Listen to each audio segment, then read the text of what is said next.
Your friend hasn't texted back in 6 hours. You've checked your phone 43 times, reread your last message until the words blur, and now you're lying in bed at 2 a.m., convinced you've ruined everything, that they saw through you, that you said something wrong, that you are fundamentally too much. Maybe it was a co-worker's one-word email. Maybe someone walked past without smiling. Maybe your partner sighed and you spent 3 days dissecting what it meant, whether they're pulling away, whether you're about to be abandoned. Everyone calls it overreacting. You've been told you're too sensitive your whole life. You've apologized for caring, for feeling, for needing reassurance that you're not about to lose everything. You've learned to keep quiet about the pain because no one else seems to spiral like this over something so small. But here's what no one told you. What if the problem isn't that you feel too much, but that your brain is wired to feel rejection as if it were a physical wound, and no one ever told you that's real?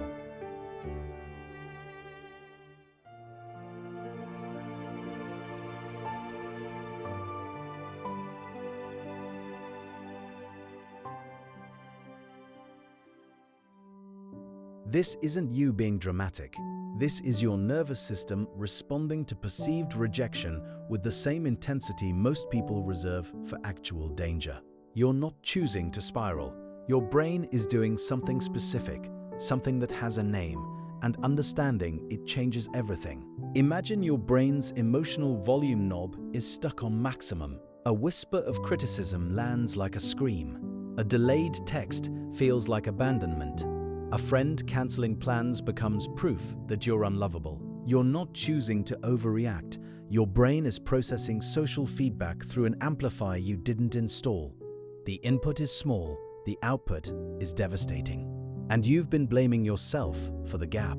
Dr. William Dodson, a clinician specializing in ADHD, calls this Rejection Sensitive Dysphoria, RSD. It describes the intense emotional pain that many ADHD adults experience in response to perceived rejection, criticism, or failure. Not mild discomfort, not a bad day, soul-crushing, paralyzing pain that can last for days. RSD isn't about having thin skin, it's about having a nervous system that can't regulate the emotional response to social threat. When someone with RSD perceives rejection, real or imagined, their brain floods with distress signals that don't shut off.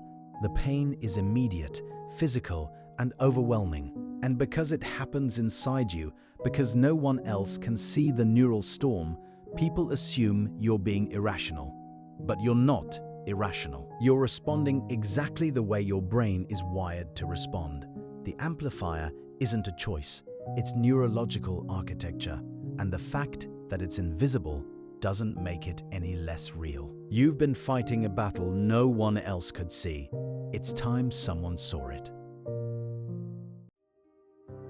Here's what's happening in your brain. The Cleveland Clinic's research on ADHD shows that the regions responsible for emotional regulation, particularly the prefrontal cortex and the limbic system, don't communicate the way they do in neurotypical brains. The prefrontal cortex is supposed to act like a brake, modulating emotional responses from the limbic system, which generates raw emotion.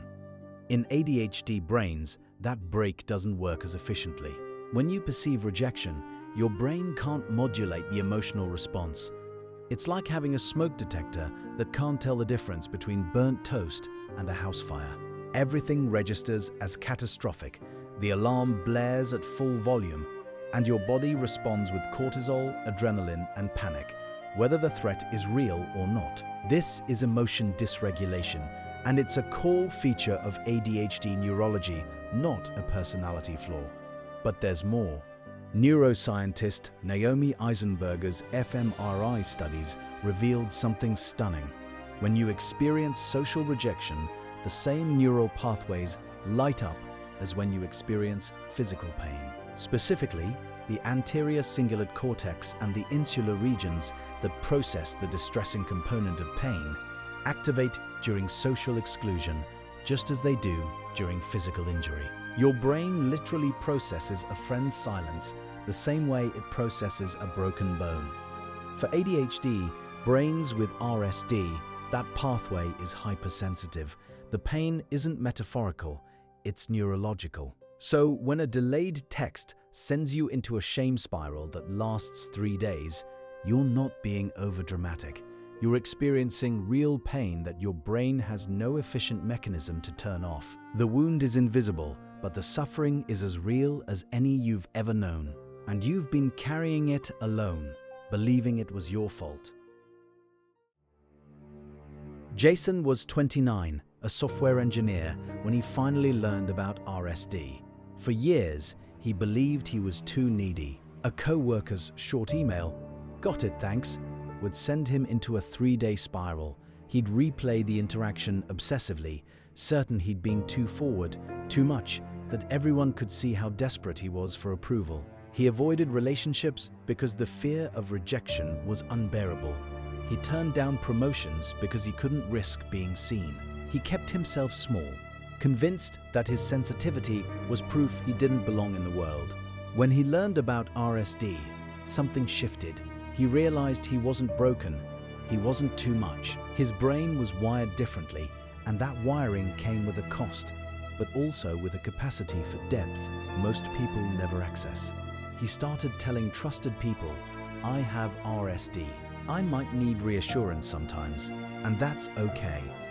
He stopped apologizing for his wiring. Slowly, he built a career he loves. He started dating. He stopped shrinking. He didn't stop feeling intensely, but he stopped believing intensity was the problem. Here's what Jason learned, and what you need to hear. The sensitivity you've been shamed for isn't a flaw. It's proof that your brain is wired for deep connection, for meaning, for care. Up to 98% of ADHD adults report clinically significant RSD. You're not broken. You're part of a neurological majority that feels rejection intensely because you feel everything intensely. And that capacity is your strength, not your sentence. You feel the lows deeper, but you also feel joy, love, beauty, and connection with an intensity that most people will never know.